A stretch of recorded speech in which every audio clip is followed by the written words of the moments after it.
ब्रह्मण्यदेवाय गोब्राह्मणहिताय च जगद्धिताय कृष्णाय गोविन्दाय नमो नमः। तप्तकाञ्चन गौराङ्गी राधे वृन्दावनेश्वरी वृषभानुसुते देवी प्रणमामि हरिप्रिये। वृन्दायै तुलसीदेव्यै प्रियायै केशवस्य च कृष्णभक्तिप्रदे देवी शस्तवत्यै नमो नमः। नारायणं नमस्कृत्य नरं चैव नरोत्तमं देवीं सरस्वतीं व्यासं ततो जयमुदीरये। समादिदेवं करुणानिदानं कमालवर्णं सुजितावतारम् अपार संसार समुद्रसेतुं भजामहे भागवतस्वरूपम्। वंशाकल्पतरुभ्यश्च कृपा सिन्धुभ्यैव च पतितानां पावनेभ्यो वैष्णवेभ्यो नमो नमः। हरे कृष्ण कृष्ण कृष्ण हरे हरे, हरे राम राम राम हरे हरे। কয়েক বছর পূর্বে ক্যানিং হরিসভায় এসে কিছু ভগবত কথা হরিকথা কীর্তন করবার সুযোগ এই অধমের হয়েছিল। মাঝখানে শারীরিক অসুস্থতার দরুন আমি আসতে পারিনি। এখনও বর্তমানেও শারীরিক অসুস্থতা রয়েছে। তৎসত্ত্বেও ক্যানিংবাসী সজ্জনগণের বিশেষ অনুরোধেই আসতে হয়েছে। হরিসভায় আমরা এখানে উপস্থিত হয়েছি কিছু ভগবত কথা হরিকথা আলোচনা করবার জন্য। সর্বপ্রথমে হরিসভা শব্দের ব্যাখ্যা দেওয়ার কিছুই। হরিসভা যখন, তখন এখানে ভগবান শ্রীহরির নাম রূপ গুণ লীলা কথা কীর্তনের স্থানে।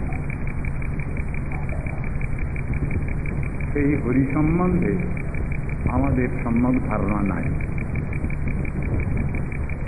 যে হরির সভা এটি, সেই হরি পরাৎপর তত্ত্ব, সেই হরি নাম গুণ রূপ গুণ লীলা কথা শাস্ত্রে সর্বত্রই বর্ণিত হয়েছে। সেই হরি ভগবান সর্বারাধ্য তত্ত্ব, মূল তত্ত্ববস্তু। শ্রীমদ্ ভাগবত আলোচনা করলে আমরা দেখতে পাচ্ছি হরিহি নির্গুণ সাক্ষাৎ পুরুষ প্রকৃতির পর। কথাটা বলছেন সুখদেব গোস্বামী পরীক্ষিত রাজাকে। তিনি প্রশ্ন করেছিলেন, বহু কথা ভগবানের লীলা কথা শ্রবণ করবার পরও সুখদেব গোস্বামীর কাছে রাজা পরীক্ষিতের প্রশ্ন ছিল একটা। এই প্রশ্ন হচ্ছে, হে গুরু, আপনি দয়া করে বলুন, এই সংসারে বহু ব্যক্তি নানা রকম আধিকারিক দেবদেবীর উপাসনা করেন। দেখা যায় তারা যেন খুব ভালো অবস্থায় আছেন, খুব ধনী জ্ঞানী গুণী মানী, কিন্তু ভগবান শ্রীকৃষ্ণের আরাধনা যারা করেন তাদের যেন অবস্থা অসচ্ছল, দরিদ্র গরিব, এবং তাদের যেন মানসিক শান্তি কম। এমন একটা প্রশ্ন করেছেন। এতদ বেদিতুমিচ্ছাম সন্দেহোত্তর মহানহীন বিরুদ্ধ শিলয় প্রভো বিরুদ্ধা বজতাঙ্গুতি। এই যে দুই রকম প্রভু মালিকের সেবা করলে দুই রকম ফল দেখা যাচ্ছে, এটার কি কারণ বুঝিয়ে দেন। সুখদেব গোস্বামীর কাছে এরকম প্রশ্ন রেখেছিলেন। সুখদেব গোস্বামী বললেন, যে প্রশ্ন তুমি করেছ এই প্রশ্ন বহু আগে একবার হয়েছে, এবং সে প্রশ্নের উত্তরও দিয়েছেন স্বয়ং ভগবান শ্রীকৃষ্ণচন্দ্র। কে কাকে প্রশ্ন করলেন? প্রশ্ন তো আমি করলাম এখন। বলে না, তোমার আগে এই প্রশ্ন হয়ে গেছে। তোমারই পিতামহ যুধিষ্ঠির মহারাজ তিনি এই প্রশ্ন করেছিলেন স্বয়ং ভগবান শ্রীকৃষ্ণের কাছে। কৃষ্ণ এই প্রশ্নের উত্তর দিয়েছিলেন। সুতরাং তোমার প্রশ্নের উত্তর দিতে আমার কোনো কষ্ট নেই, অসুবিধা নেই। ভগবান কৃষ্ণ তিনি এই প্রশ্নের যে উত্তর দিচ্ছেন সেইটাই আমি এখানে আলোচনা করি। যস্যাহম অনুগৃহ্ণামি হরিশ্রী তদ্ধাননুসরণৈ। আমি যাকে অনুগ্রহ করি, কৃপা করি, দয়া করি, তাকে অনেক পরীক্ষাও করি। কৃষ্ণ বলছেন এই কথা। আমার সেই পরীক্ষার সময় আমার ভক্তের অবস্থা তোমরা কিছু খারাপ দেখতে পাও, কিন্তু আমার ভক্ত পরীক্ষায় সব সময়ই উত্তীর্ণ হয়। আমার ভক্তের কোনো কষ্ট নাই। আমি সর্বেশ্বরেশ্বর, সর্বশক্তিমান বস্তু তত্ত্ব। আমার আরাধনায় কারো কোনো কষ্ট থাকা উচিত নয়। সুতরাং তোমার এই যে প্রশ্ন, এই প্রশ্নের উত্তর হচ্ছে যারা আধিকারিক দেবদেবী তাদের সীমিত ক্ষমতার মধ্যে তারা কিছু করতে পারে, কিন্তু আমি সরাট লীলা পুরুষোত্তম ভগবান। আমি আমার ভক্তের জন্য সব কিছু ব্যবস্থা নিয়ে থাকি। এই কথা গীতা ভাগবতে পরিষ্কারভাবেই জানানো হয়েছে। অনন্যা চিন্তয়ন্তমাং যে জনা পর্যুপাসতে তেষাং নিত্যাভিযুক্তানাং যোগক্ষেমং বহাম্যহম। আমার একান্ত ভক্ত যারা আমার প্রতি বিশেষভাবে নির্ভরশীল, আমাকে ছাড়া যারা কিছুই জানেন না, আমি ছাড়া যাদের আর কেউ নেই এই সংসারে, এই জগতে, সেই পরমভক্তের একনিষ্ঠ ভক্তগণের আমি সব সময় রক্ষণাবেক্ষণ করে থাকি।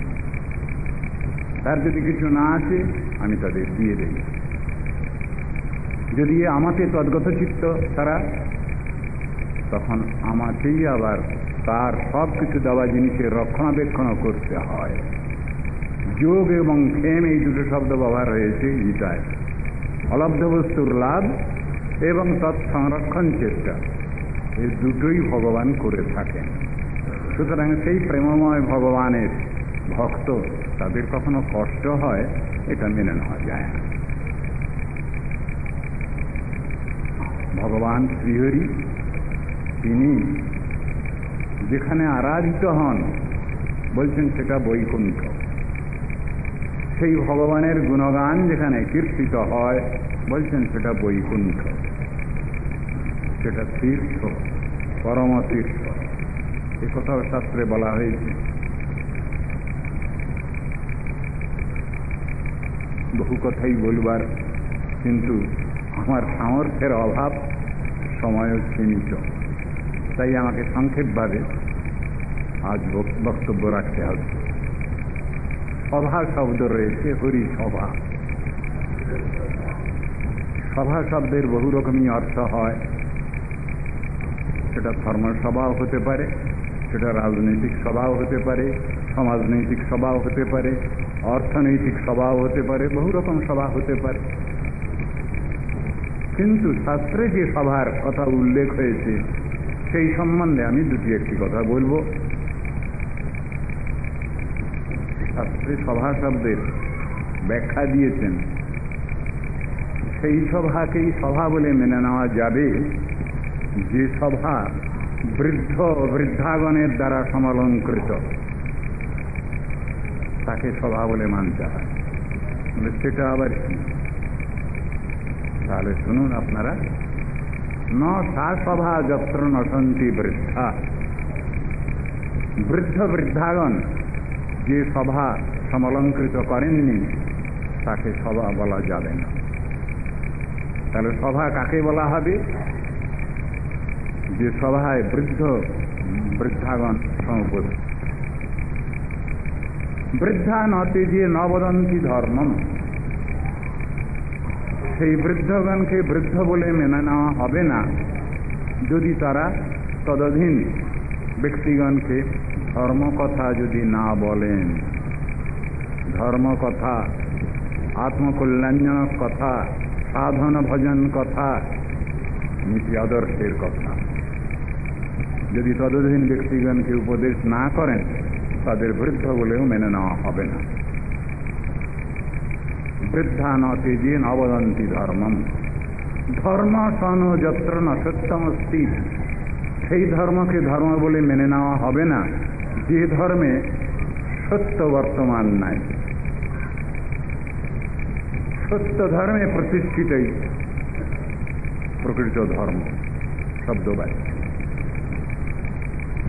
সত্যং ন তজ্জৎ ফলমভূপৈতি, সেই সত্য সত্য নয় যেখানে মিথ্যার বেশাতি, ফলধর্ম, ছল কপটতা বর্তমান যে সত্যের মধ্যে, তাকে সত্য বলে মেনে নেওয়া হবে না। সুতরাং এই কথাগুলো পরপর আলোচনা করেছেন শাস্ত্রে। তাহলে সভা কোনটা? ধার্মিক জন যারা তাদের দ্বারা সমালঙ্কৃত যে স্থান, সেইটি হল সভা বা হরিসভা বা ধর্মসভা। এ অর্থ আমরা নিতে পারি।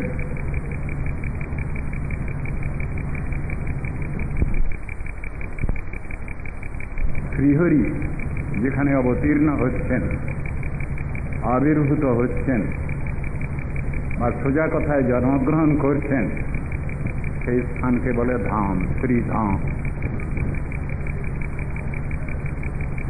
বৃন্দাবন ধাম, মথুরা ধাম, অযোধ্যা ধাম আর শ্রী নবদ্বীপ ধাম, ভগবানের আবির্ভাব লীলাভূমি। তীর্থ কাকে বলবো? আপনারা সবগুলোকে এক করে ফেলবেন না। ধাম আর তীর্থ দুটো পৃথক জিনিস। ভগবানের আবির্ভাবস্থলী লীলাভূমি তাকে বলে শ্রীধাম। আর তীর্থ কাকে বলি? অযোধ্যা, মথুরা, মায়া, কাশী, কাঞ্চি, অবন্তিকা, পুরী, দ্বারাবতী চৈব সপ্তৈতে মোক্ষদায়িকা। এই সাতকে বলছেন মোক্ষদায়িকা পুরী তীর্থ। ধাম এবং তীর্থে কিছু পার্থক্য দেখিয়েছেন শাস্ত্রে। আমরা শ্রীধামেই যাই দর্শন করতে বা তীর্থক্ষেত্র দর্শন করতেই যাই, সেটাও সুষ্ঠু সর্বাঙ্গ সুন্দর হবে না যদি সাধু সঙ্গে যদি না যায়। সাধু সঙ্গে তীর্থক্ষেত্র দর্শন, সাধুর মুখ নিঃসৃত বাণী, ধাম মাহাত্ম, তীর্থ মাহাত্ম শ্রবণ, এটা যদি না থাকে তাহলে তীর্থযাত্রা সফল হয় না। স্বয়ং চৈতন্য মহাপ্রভু তিনি তীর্থ করতে গেছেন, কিন্তু তীর্থের ফলটা কি, তীর্থ কিভাবে করব সেটা তিনি নিজ মুখেই ঘোষণা করেছেন।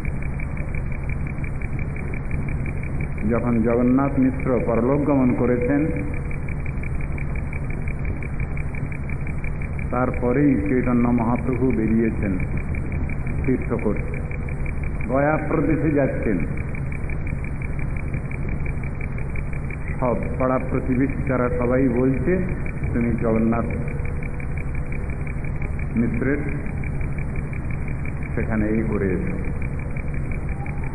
তার শ্রাদ্ধাদি করে এসো। গৌরাঙ্গ মহাপ্রভু নিমাই যেতে চাননি। শেষকালে ইচ্ছা হলো তার, গেলেন তিনি। কিন্তু সেখানে গিয়ে তিনি কথাগুলো কি বলছেন, তার তীর্থযাত্রার কেন, উদ্দেশ্য কি, তিনি সেখানে ব্যক্ত করেছেন। আপনাদেরও নিশ্চয়ই এটা মনে আছে।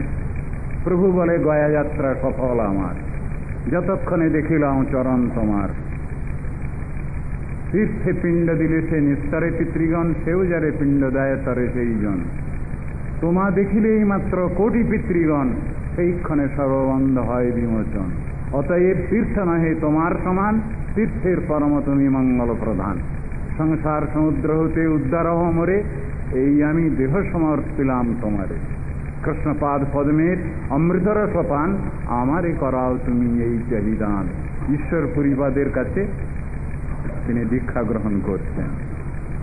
এই হলো সাধু সঙ্গে তীর্থ দর্শন। জানিয়েছেন, শাস্ত্রে বহু জায়গায় বলা আছে। চৈতন্য মহাপ্রভু এই জগতে এসে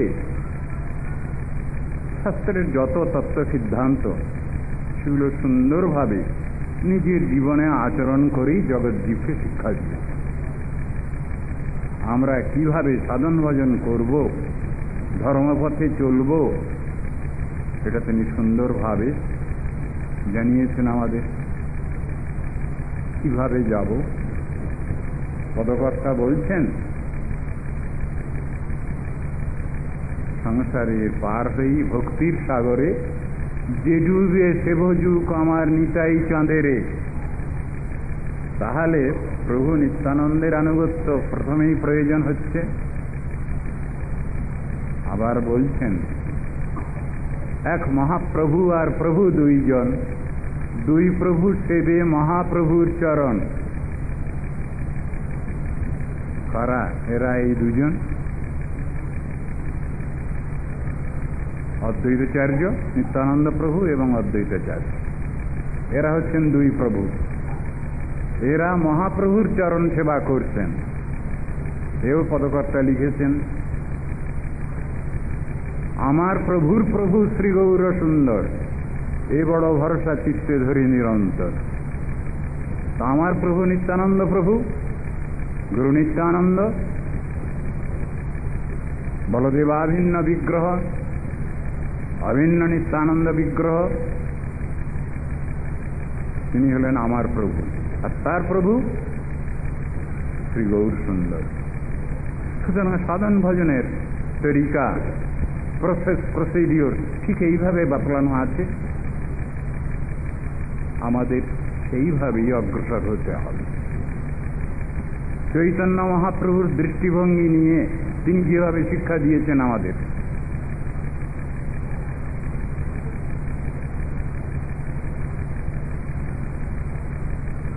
কাশীধামে কট্টরপন্থী, মায়াবাদী, নির্বিশেষবাদী মধুসূদন সরস্বতী বসে আছেন। জীব গোস্বামীর কাছে তিনি বেদান্ত ব্যাখ্যায় পরাজিত হয়েছেন। পূর্বে শর্ত ছিল, আমি যদি হেরে যাই তোমার শিষ্য হব, তুমি যদি হেরে যাও তাহলে আমার শিষ্য হবে। এই জীব গোস্বামীর সঙ্গে মধুসূদন সরস্বতীর এই ছিল বেদ, প্রতিজ্ঞা। শেষে বেদান্ত বিচারে শ্রীজীব গোস্বামীর কাছে মধুসূদন সরস্বতী হেরে যান। তিনি রূপানুগ গৌড়ীয় বৈষ্ণব ধর্মে দীক্ষিত হন। যখন তিনি বৈষ্ণব হয়েছেন, তার পূর্বে তিনি অদ্বৈত সিদ্ধি গ্রন্থ লিখে মায়াবাদকে স্থাপন করেন। মায়াবাদের শেষ চরম স্থাপয়িতা হচ্ছেন মধুসূদন সরস্বতী। তিনি আবার যখন ভক্তি গ্রন্থ লিখেছেন, তিনি কয়েকখানি গ্রন্থ লিখেছেন, তার ভিতরে একখানা গ্রন্থ যেমন ভক্তি রসায়ন, আপনারা পড়ে থাকবেন কি শুনে থাকবেন তার নাম। তারই মঙ্গলাচরণ করতে গিয়ে তিনি সবিশেষ অপ্রাকৃত সবিশেষ যে কৃষ্ণচন্দ্র, যিনি নাম রূপ গুণ লীলা বিশিষ্ট পরতত্ত্ব, তাকে প্রণাম করেছেন।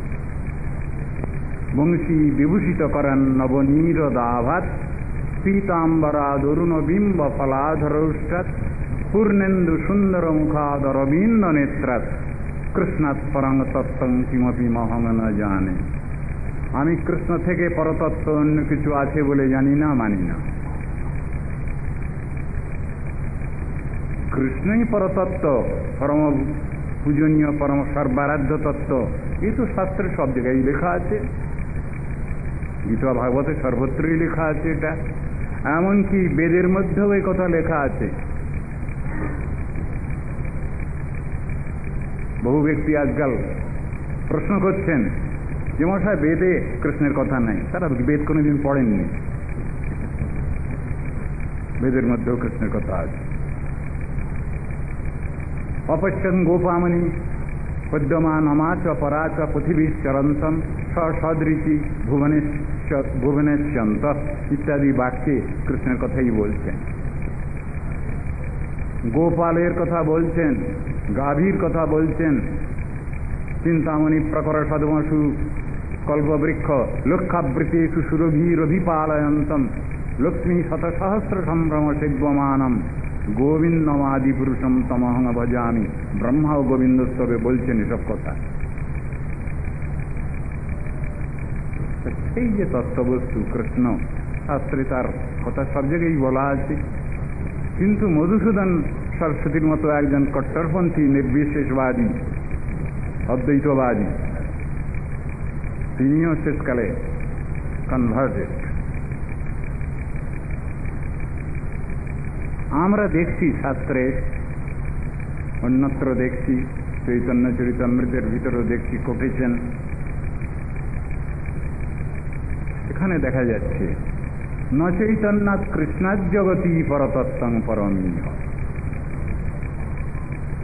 কৃষ্ণ চৈতন্য চন্দ্রের থেকে পরতত্ত্ব আমি কিছু জানি না।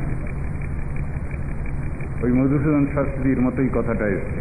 তিনি বলছেন আমি কৃষ্ণ থেকে পরতত্ত্ব বলে কিছু জানি না। আর এখানে বলছেন চৈতন্য চন্দ্র, যে চৈতন্য কৃষ্ণ চৈতন্য, তার থেকে পরতত্ত্ব আমি কিছু জানি না। দুটো কথায় মিল আছে। কেন? এটা কি গৌড়ীয় বৈষ্ণবরা এখনো ছলচাতুরি করে এ কথাটা বলছেন? তা না। জৈব রাধিকা কৃষ্ণ শৈব গৌর বিগ্রহ। রাধা কৃষ্ণ মিলিত তনু চৈতন্য মহাপ্রভু, সেই কথাই বর্ণিত হয়েছে। ও কথাটা তো অন্য কেউ বলেননি। শাস্ত্রকার কৃষ্ণদ্বৈপায়ন বেদব্যাস বলেছেন ওই কথা। শিব ঠাকুরের মুখ দিয়ে বলিয়েছেন এই কথা। জৈব রাধিকা কৃষ্ণ শৈব গৌর বিগ্রহ। সুতরাং এটা তো আর মানতে আপত্তি নেই।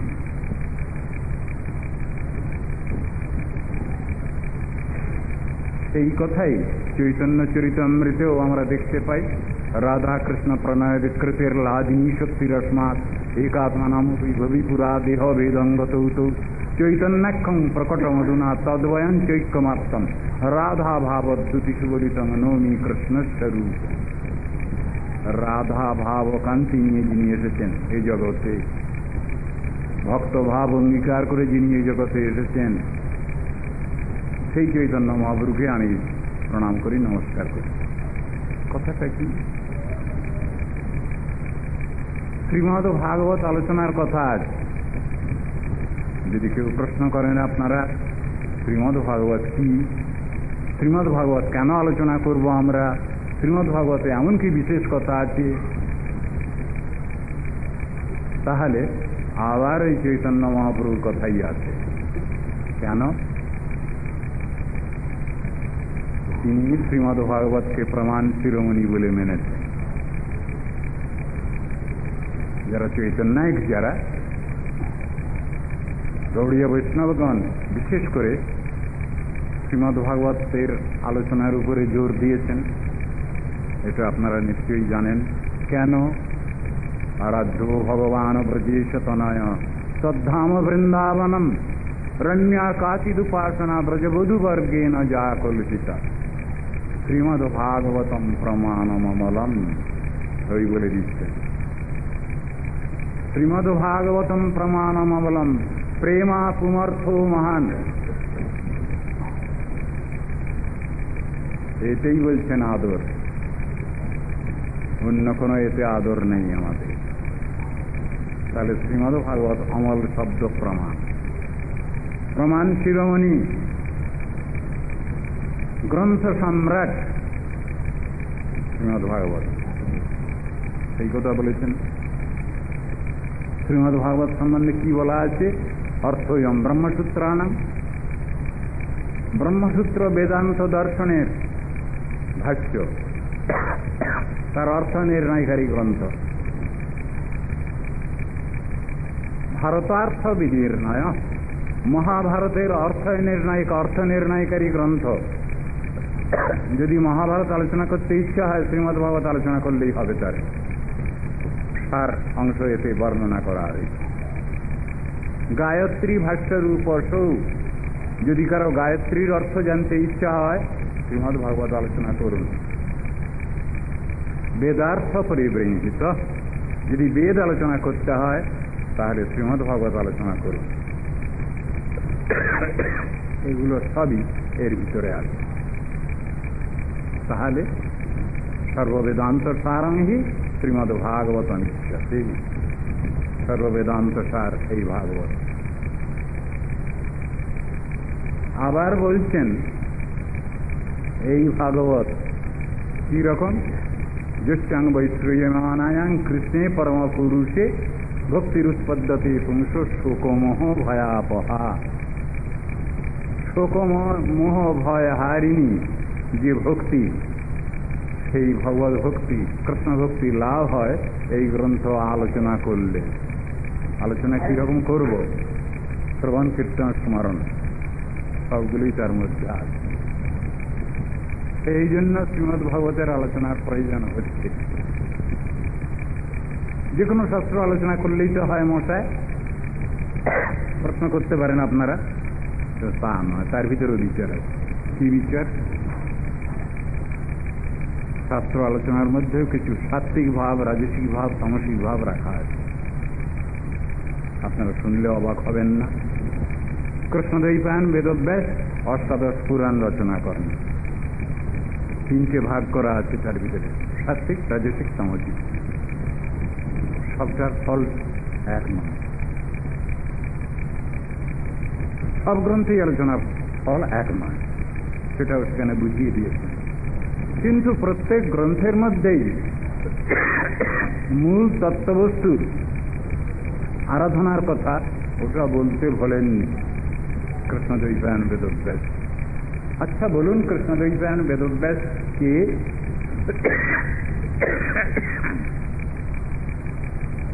তিনি নারায়ণ। তিনি সাধারণ ব্যক্তি নন নিশ্চয়ই। বলে কোথা থেকে বলবেন? আমরা বলবো শঙ্কর সাক্ষাৎ ব্যাস নারায়ণ তথা ব্যাস নারায়ণ স্বয়ং। যিনি স্বয়ং নারায়ণ, তিনি তো এই গ্রন্থ রচনা করেছেন শ্রীমদ্ ভাগবত। রচনা শব্দ না বলে যদি অন্য কিছু বলি, সেটাও বলা আছে। নাই বলুন, তিনি সংকলন করেছেন, তাই বলুন। কিন্তু ভগবানের নিঃশেষিত বাণী যে বেদ, সেটা তো ব্রহ্মার কাছেই তো প্রথম প্রকাশিত হয়। নারায়ণ ভগবান, তিনি তো প্রথম সেই তত্ত্বদর্শন আদি কবি ব্রহ্মাকে বলেছেন। ব্রহ্মা নারদ ঋষিকে বলেছেন, নারদ ঋষি কৃষ্ণদ্বৈপায়ন বেদব্যাসকে বলেছেন। এইভাবে তো বোঝানো আছে শাস্ত্রে। তাহলে এটা তো সাধারণ কারো কথা নয়, কোনো মামুলি কথা নয়। স্বয়ং ভগবান তিনি যদি এটা বলেছেন, তাহলে তার কথা অস্বীকার করবার কার উপায় আছে বলুন? আজকাল তো ভগবান আর মানুষ দুই এক করে ফেলা হয়েছে। এই রাজত্বে বাস করি আমরা। কিরকম? মানুষই ভগবান, ভগবানই মানুষ, এই কথা তো সকলের মুখেই শুনছি আজ আমরা, কিন্তু শাস্ত্রগ্রন্থে এই কথা কোথাও দেখতে পাই না। আমরা শাস্ত্র যখন আলোচনা করি তার ভিতরে এই কথা কোথাও পাই না যে মানুষই ভগবান আর ভগবানই মানুষ, এ কথা কোথাও লেখা নেই। কিন্তু বেশ কিছু ব্যক্তি তারা বলবার চেষ্টা করছেন, বুঝাবার চেষ্টা করছেন যে মানুষই ভগবান আর ভগবানই মানুষ। এর তো প্রতিবাদ রয়েছে গীতা ভাগবতে এই কথা। ভগবানকে যখন সাধারণ মনুষ্যের সামনে দেখবো আমরা, তখন আমরা অপরাধী হয়ে যাব, নারকী হয়ে যাব। একথা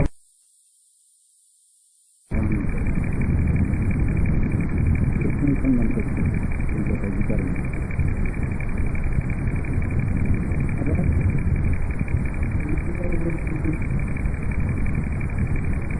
যারা মানুষকে ভগবান বলতে যাচ্ছে তারাও ভান। এখন শাস্ত্রে বিচার করা হচ্ছে আপনারা সবাই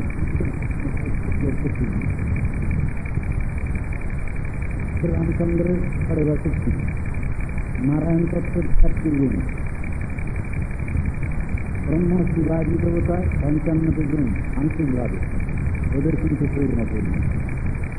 আর জীবাত্মার 65 গুণ বিন্দু বিন্দু মাত্রা। আচ্ছা, তাহলে বিন্দু কি করে সিন্ধু হবে বলুন আপনারা? কি করে হবে?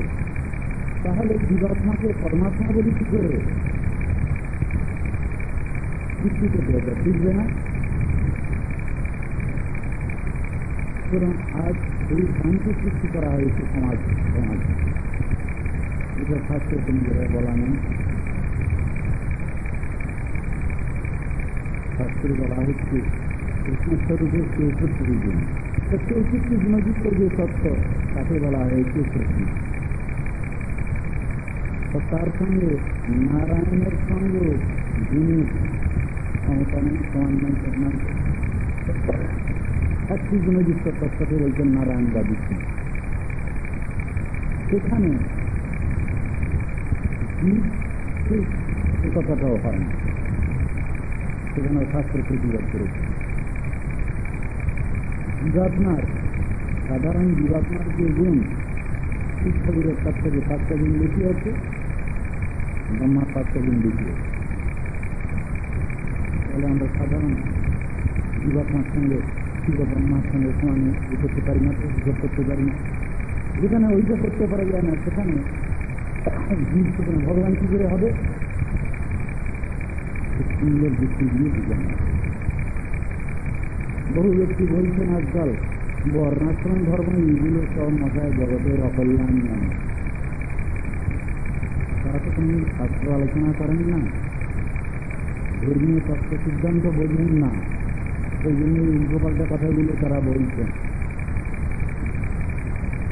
খবরের কাগজে আপনারা সবসময় দেখছেন ধর্ম নিয়ে আর রাজনীতি নিয়ে বড় খেলাধুলি আরম্ভ হয়েছে। ধর্মভিত্তিক রাজনীতি আর রাজনীতি ভিত্তিক ধর্ম, এই দুই দিনে এখন খেলাধুলির বাজার। এই শান্ত আমরা বলছি কোন ধার্মিক, তারা যদি রাজনীতি নিয়ে চলতে চান তারা ধার্মিক নয়। আবার কোন রাজনৈতিক নেতাই বলুন, তারা যদি ধর্মকে আশ্রয় করে তাদের রাজনীতিকে সবুজ করতে চান তারাও ভ্রান্ত। এইগুলো শাস্ত্রে ছিল এবং ডাইমেট্রিক্যালি অপোজিট। রাজনীতিক শব্দের যে ব্যাখ্যা শাস্ত্রে রয়েছে, সুন্দর ব্যাখ্যা আছে। প্রজাজনের কল্যাণ চিন্তাকারী যে অবস্থা তাকে বলা রাজনীতি, রাজার নীতি। ধর্মনীতি আত্মকল্যাণ মেনে রাজনীতি কাকে বলি? কূটনীতি। ধর্মনীতি কাকে বলি? অফিস করার নীতি।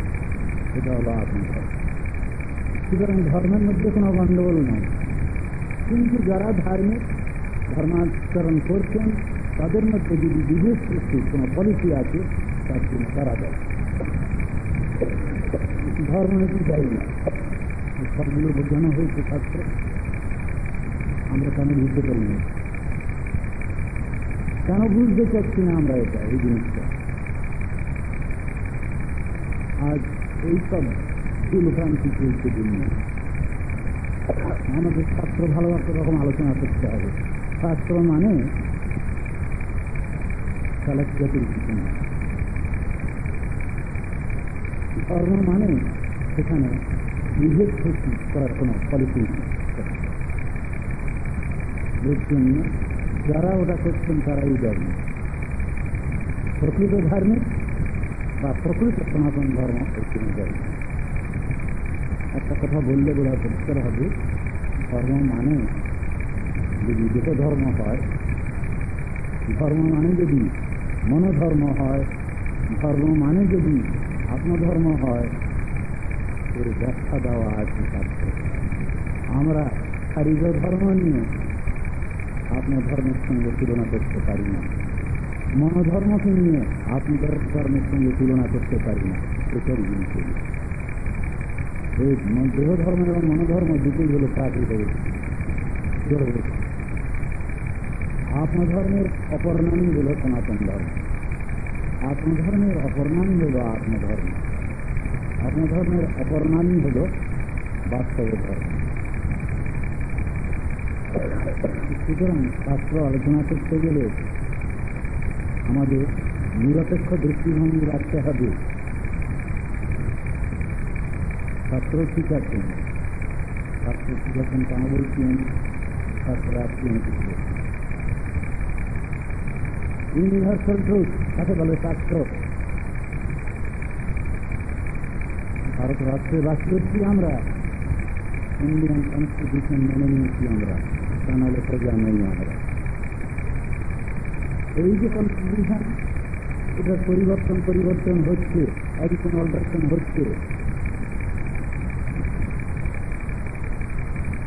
কিন্তু স্পিরিচুয়াল কনস্টিটিউশন যে শাস্ত্র, এটা কোনো পরিবর্তন না,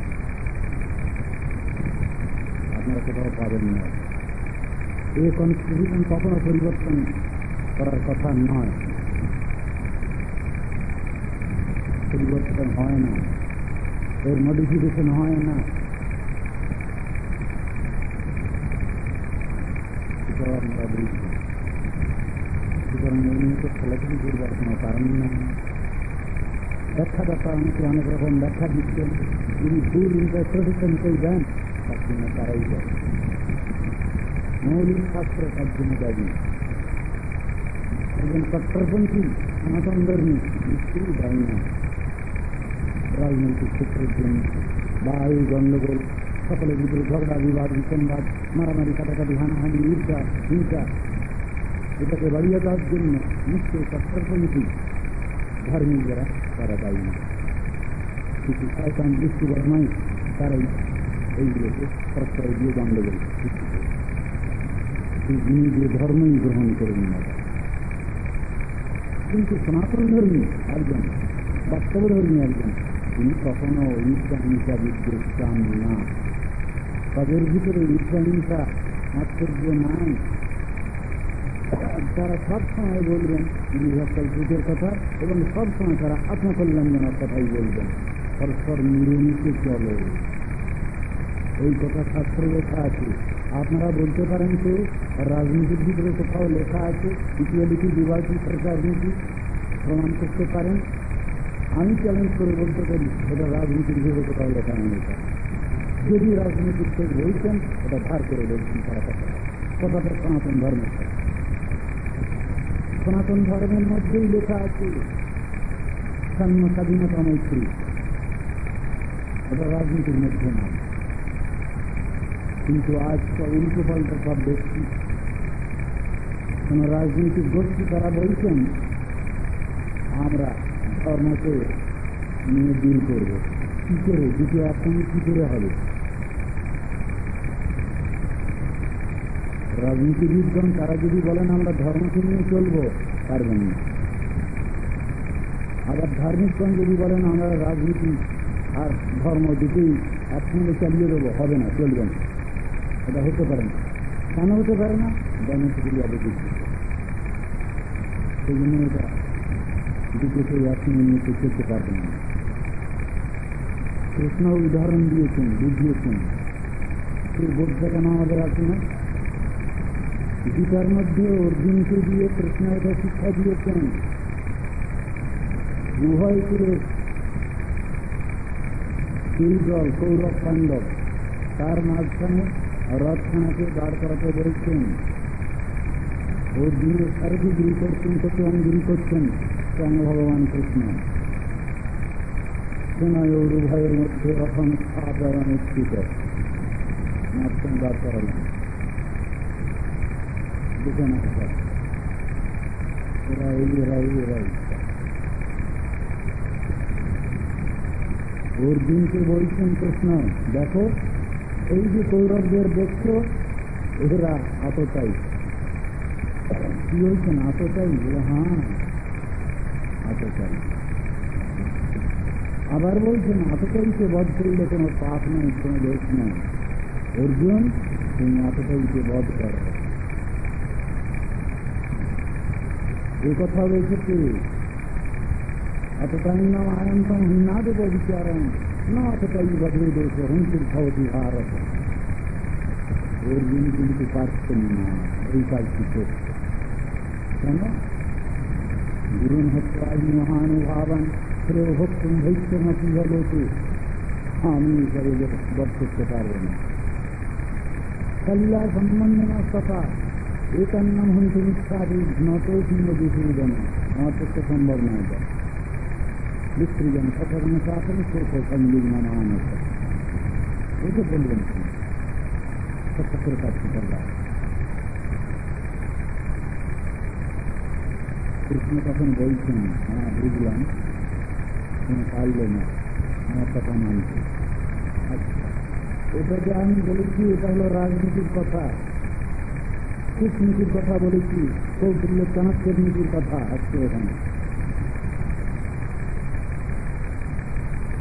অর্থশাস্ত্রের কথা আজকে লেখা আছে। অর্থশাস্ত্র সুবলবৎকরম ধর্মশাস্ত্রম, মহাভারতের ভিতরে রয়েছে কথাটা। অর্থশাস্ত্র, এটা অর্থশাস্ত্রের বাক্য আমি তোমায় বলেছি, তুমি পারলে না পালন করতে। শোনো, এখন আবার বলি ধর্মশাস্ত্রের কথা। না হিংসা সর্বাঙ্গ হিংসা, তুমি কাকেও হিংসা করতে পারো না, তুমি কাকেও বধ করতে পারো না, একটা পৃথিবীটাকে পর্যন্ত না। এখানে ধর্মশাস্ত্র তুমি মানো আমার দুটো আজ্ঞা। এক কথা আমি বলছি যে রাতটাই এদের বধ করো, বধ করলে কোনো পাপ হবে না তোমার। এই আমি আবার বলছি না হিংসা সর্বাঙ্গ হিংসা, অহিংসা পরম ধর্ম। মানে তুমি কারণ বহুভাবে তো বুঝাবার চেষ্টা করেছেন কৃষ্ণ, শেষ পর্যন্ত পারেননি। এটা সত্য বিশ্ববিদ্যালয় করলাম। আমার কি বাহাদুরি আছে? মনৈব নিহতা পূর্বমেব নিমিত্ত মাত্রম ভব সব্যসাচী। মনৈব মানে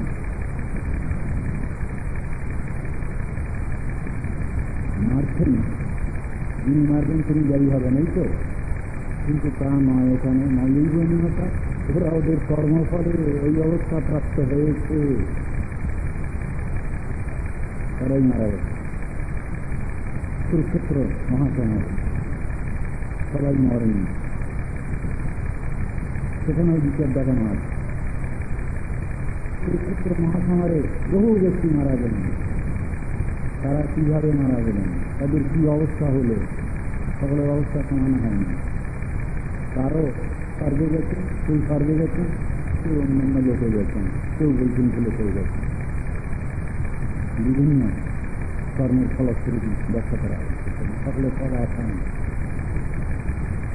এগুলো বোঝানো হয়েছে। অর্জুন বুঝতে পারছেন না, বিশ্বের দর্শন করে তার কিছু মোহ কাটছে না। তিনি বুদ্ধতর বিদ্যতম সর্ববিদ্ধতম বাক্যও বলেছেন। সর্ববিদ্ধতম ভূয়শ্রীয় পরমাণু বচন বিশ্বেষু নেই বুড়ানীতি কত বক্তব্য নাকি সর্ববিদ্ধতম ভূয়শ্রীয় পরমাণু বচন। তারপরে শেষকাল তাকে বলতে বাধ্য হয়েছেন কৃষ্ণ, সর্বধর্মান পরিচ্ছন্ন মানুষজন স্মরণ করে অহং স্বাং সর্বপাপীভ্যো মুক্ত ইসলামী মাসিক শেষকালে বলতে বাধ্য হয়েছে। এতক্ষণ যা বলেছি সব তুমি কিছু বুঝতে পারেনি, তোমার মাথা কিছু দেখেনি, মাথা বুঝবে না, কৃষ্ণ ছোটা জিনিস নিশ্চয়ই তুমি সব বুঝতে পেরেছেন, জানতে পেরেছেন। তথাপি তত্ত্ব দর্শন, শেষ তত্ত্ব দর্শন জগৎ দৃষ্টি জানাবার জন্য তিনি না জানার ভান করছেন। আমি বুঝি না, বুঝি নাই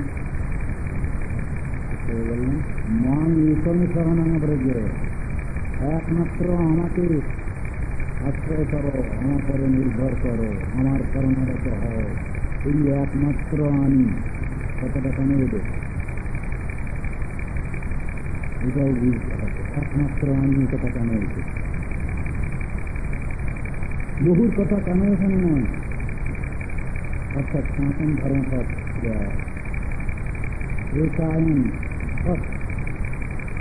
রেকায়ন সাথী যারা, তারা হচ্ছেন সনাতন ধর্ম। আর এর উল্টোটা বদ্ধয়ন, বহু ঈশ্বর কল্পনার ক্ষেত্রে যাদের আছে সেই পলিটিক্সের বলছেন ওদের দ্বারা যুক্ত হবে না। বিচার মধ্যে এই বিচার দেখা না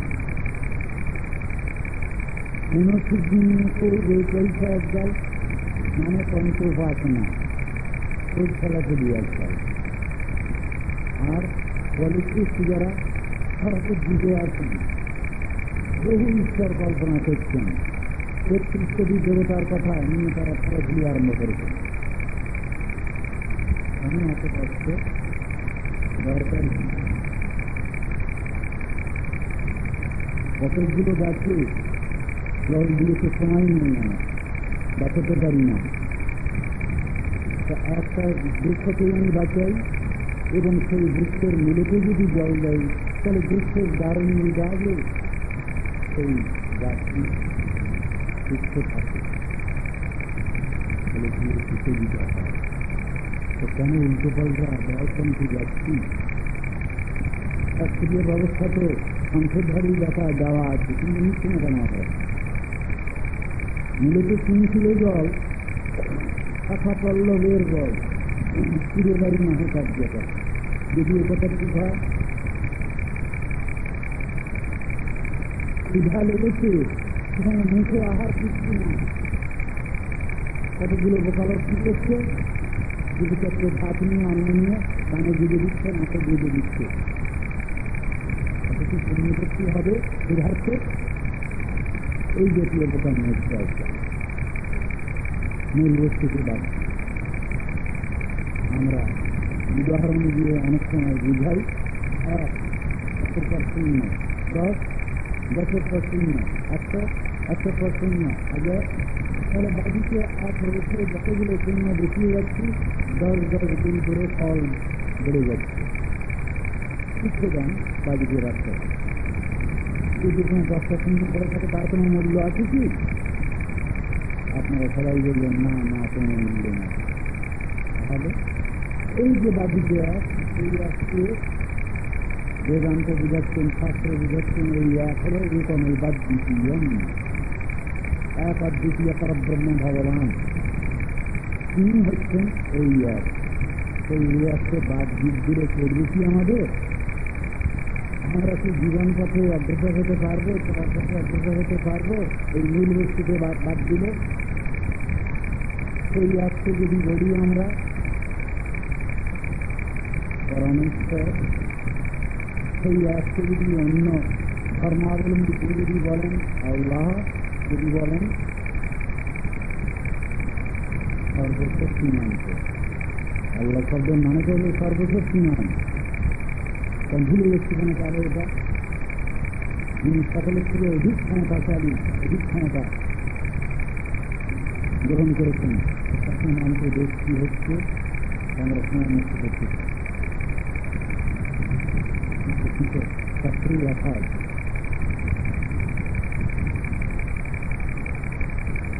সমস্ত দেবদেবীর মূল হচ্ছেন ভগবান।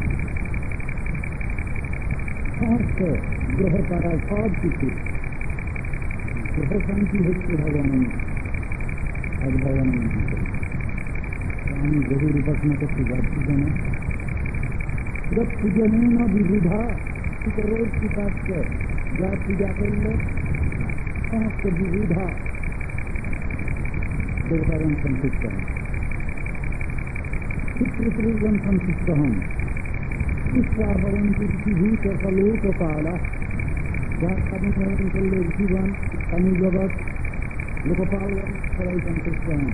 সর্বের গ্রহা সমস্ত গ্রহ শান্তি হয়ে যায়, যার পূজা করলে, যার নাম স্মরণ করলে।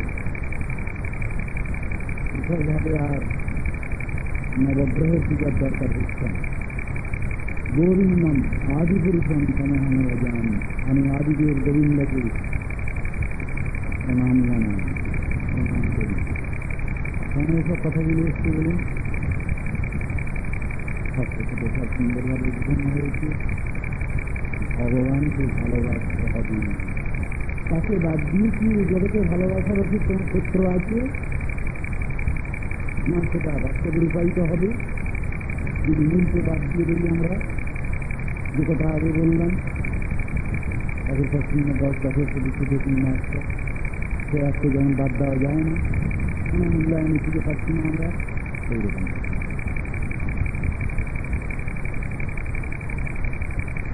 শাস্ত্র বুঝাচ্ছেন কি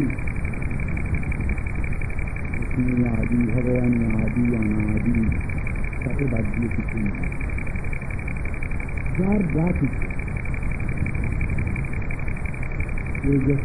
বিভাবত জীবন সর্বভূতেষু তপস্যাসী তপস্যুষু, যার যা কিছু বাহাদুরি, সব বাহাদুরি ভগবানের কন্ট্রোল রক্ষিয়ারের মধ্যে।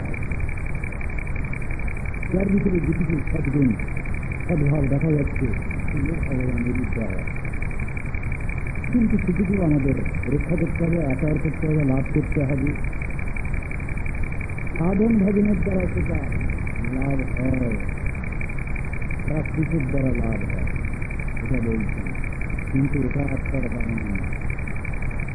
অনেকে বলছেন আমরা মাথার জেনে নেবো, বুঝে নেবো, যেমন আজকাল রাজনৈতিক স্লোগানগুলো শুনতে পাই আমরা, আমাদের দাবি মানতে হবে, আমাদের দাবি মানতে হবে। আজই একটা প্রবন্ধ পড়লাম বর্তমানে, সে প্রবন্ধের ভিতরে কথাটা লেখা আছে কি আমরা তো সবাই দাবি দেওয়া নিয়ে চলছি, কিন্তু মৌলিক দাবি দেওয়া কোনটা সেটা নিয়ে তো মাথা ঘামাচ্ছি না। আর দাবি দেওয়াটাই বড় কথা নয়, বড় কথা কি আমার কর্তব্য পালন করা। আজকে পত্রিকায় দেখলাম কথাটা খুব ভালোই লেখা আছে, বলে আগে দাবি দেওয়ার বেশি বাড়াই ছিল না, কর্তব্য দায়িত্ব পালনে একমাত্র কর্তব্য ছিল, কর্তব্যের বিষয়গুলো বেশি ছিল। এখন কর্তব্য সব তুলে গেছে, এখন শুধু দাবি করেই আমরা আমাদের এই কমিটা। কথাটা বহুল পরিমাণে সত্য। হাত ফালাতে জগতে হবে। আমি যদি নিজে ভালো হই তাহলে নিশ্চয়ই আমি সকলে দিনটাকেই দেব, আর আমি নিজেই যদি বেশি হই তাহলে সকলে দেশটাই দেখে বেড়াবে, কিন্তু যুক্তির কথা। অনুভস্ত বৃহদ্ভস্ত শাস্ত্রুদ্ধ শিখলনার সর্বত্র সারমা বিদ্যাত শিক্ষুদ্ধ মধুলি কি করেছে? মৌমাছি মস্তিকা সে কি করে? ফুলে ফুলে মধু আহরণ করে। আর মাছিগুলো কি করে? ওই পচা পুষ্করের জায়গা যেখানে সেই সঙ্গে যায়। যারা লোকের গুণটা দেখতে শেখেনি তাদের ভালো কি করে হবে? গুণগ্রাহী যারা তারা শান্তি লাভ করে, তাদের মানসিক শান্তি লাভ। আর দোষগ্রাহী যারা কঠিন, তাদের মনে কোনো শান্তি নেই, কষ্ট নেই। তারা নিজেও মরে, আরো বহু বহু ব্যক্তিকে জ্বালায় মারে। আমরা আমাদের উপরওয়ালাদের কাছ থেকে কখনো শুনেছিলাম যে সংসারে মানুষ দুই রকম আছে, খুব রহস্যপূর্ণ কথা এবং এটা বাস্তবে দৃঢ় বাস্তব। সংসারে দুই রকম মানুষ থাকে। কীরকম? একদল তারা হলো ঘর জ্বালানি পাড়া ঝুলানি, আপনারা নিশ্চয়ই বুঝবেন কথাটা। একদল হচ্ছে ঘর জ্বালানি পাড়া ঝুলানি, আরেকদল হচ্ছে ঘর ঝুলানি পাড়া জ্বালানি। সংসারে এই দুই রকমের মানুষ বসে আছে। দেখতে পাচ্ছি আগে মানুষ চলছে, এই দুটো দলই খারাপ হচ্ছে। জানেন, ঘর জ্বালানি পাড়া ঝুলানি হলেও হবে না, আর ঘর ঝুলানি পাড়া জ্বালানি হলেও সমাজে চলবে না। সবসময় আমাদের সদভাব থেকে নিতে হবে এবং সেটুকু আমার মধ্যে আছে কিনা এটা আমাকে যাচাই করে নিতে হবে। লোকের দোষটা দেখবো না, আমি গুণটাই দেখবো, গুণের আদর করবো। এটা সদভাব, সদভাব না, কোনো সন্দেহ নেই। আমাদের এইভাবে নিতে হবে। মানুষের গুণ দুটোই আছে, তার মধ্যে অ্যানিমালিটি আছে, তার মধ্যে রেশনালিটি আছে, কিন্তু মানুষ রেশনাল জিনিস এটা স্বীকার করা হয়েছে। বিশ্বের বিজ্ঞানী যারা তারা স্বীকার করে নিয়েছে। আমরা কোনটাকে বেশি বাড়িয়ে তুলব? অ্যানিমালিটিকে বাড়িয়ে তুলব না রেশনালিটিকে বাড়িয়ে তুলব? এই প্রশ্ন তো রাখা যায়। আমরা ভালোটাই চাই, আমি আমার নিজের ভালো চাই, পাশাপাশি সকলের ভালো চাই, অনন্ত বিশ্বের কল্যাণ কামনা চাই। এই কিন্তু উচিত আমাদের ঠিকভাবে হচ্ছে না। এই যে দ্বন্দ্ব, এই যে ঈর্ষা হিংসা আমার হচ্ছে, এই যে বিগ্রহ মারামারি কাটাকাটি হানাহানি, এর পিছনে কি আছে? এর পিছনে আছে বড় আমি ভালো আমি। আমি সব থেকে ভালো, আমার থেকে ভালো কেউ হয় না। আমার গুরুদেব এক সময় ব্যাকরণে এটা বিপদে গিয়ে বলেছিলেন, দেখো সাধারণ মানুষের ক্ষেত্রে দেখা যায় ব্যাকরণে স্বীকার করে কি আমি হলাম উত্তম পুরুষ, আমার কাছে তুমি বসে আছো, তুমি হলো সেকেন্ড পার্সন মধ্যন্ত, আর তোমার আমার বাইরে যারা আছে তারা হলো সব থার্ড পার্সন। ব্যাকরণে যা বলছে, কিন্তু এতে আমাদের সুবিধা হবে না। আমি যদি বুঝি আমি অধম আর তোমরা উত্তম মধ্যম, এটা যদি মেনে নিতে পারি আমি, তাহলে আমি আর অহংকারের মধ্যে পড়ছি। যারা অহংকারের মধ্যে পড়ছি না আমি দেখে যাচ্ছি। কিন্তু যখনই আমি উত্তম আর তুমি অধম এই কথা আসবে, তখন কিন্তু সব ডুবিয়ে গেলে, সব ঠিক হয়ে গেল। আমাদের বঙ্কিম চতুর্থ মশাই কোনো জায়গায় তিনি বলেছেন, তুমি অধম বলিয়া আমি উত্তম হইব না কেন, যদিও তার প্রসঙ্গ অন্য রকমের, তাহলে ওর ভিতরে কিছু বক্তব্য। যখন আমি বলি তুমি অধম বলিয়া আমি উত্তম হইব না কেন, এ কথার ভিতরে অহংকার থেকে গেল। আমি অধম বলিয়া তুমি উত্তম হইবে না কেন, এই কথার ভিতরে উদারতা মহাত্মা জিনিসগুলো বোঝানো হয়েছে। ভাগবত পাঠের কথা ছিল না, আমি তো একটু বক্তব্য করে যাচ্ছি, আপনারা তো কিছু বলছেন না। আমার হয়তো শেষ করে ফেলেছি, কি করবো আবার চলবো, আজকাল মাথা হয়ে গেছে। ঘোড়ারা দেখো নাম না জানো দিন নাহি যায়, তাহলে তো এখানে ব্রিজ একটা দিকে আলাদা করলেন না। এই একই কথা বিদ্যাভাগী একই কথাই বলা। সুতরাং সংশোধন যদি দেওয়ার হয়, সংশোধনটা করে দেবেন সুপ্রিম অথরিটি, হাইস্ট অথরিটি, তিনি তো কনসেশন দেবেন। এটা কোনো মানুষ কি দিতে পারবে?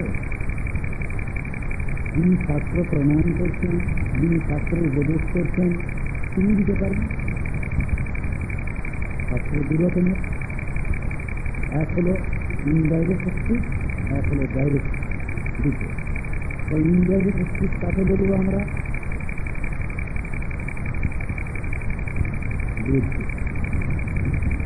বেদ হল পরোক্ষবাদ। পরোক্ষবাদ বেদোয়ম বালানাম নিঃশ্বাসন কর্মবন্ধ নমস্কার বিভক্তি জগদঙ্গতা। তা বলছেন বেদ হচ্ছে ইনডাইরেক্ট। কীরকম? সেটা করলে হয়, সেটা করা ভালো, এইরকম ধরনের করে কথাগুলো বলা হয়, সেটা বুঝি বলা। আর এই যে ভাগবত নিয়ে দেখেছি, গীতা, এসব হলো ডাইরেক্ট। ভগবান সাক্ষাৎভাবে বলছে, এবং এর ক্ষমতা বেশি।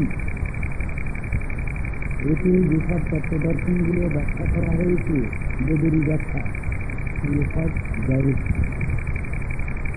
সেটা আলোচনা করলে তাহলে অধিক মিলবে এবং তাড়াতাড়ি